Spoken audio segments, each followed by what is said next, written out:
To install a Honeywell thermostat, start by cutting off the power to your furnace and carefully removing the old thermostat's faceplate.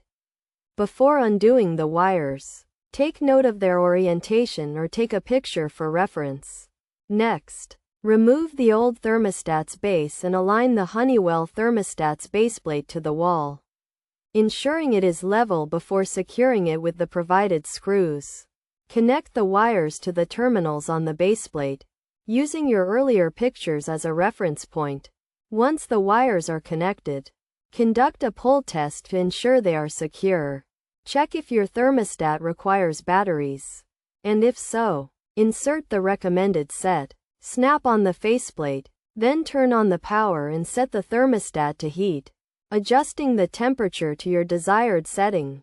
You should hear a click indicating the thermostat has sent a signal, and the fans will kick in if you are near the furnace. Finally, set the time and day on your new thermostat, and the installation is complete. By following these steps, you can successfully install a Honeywell thermostat.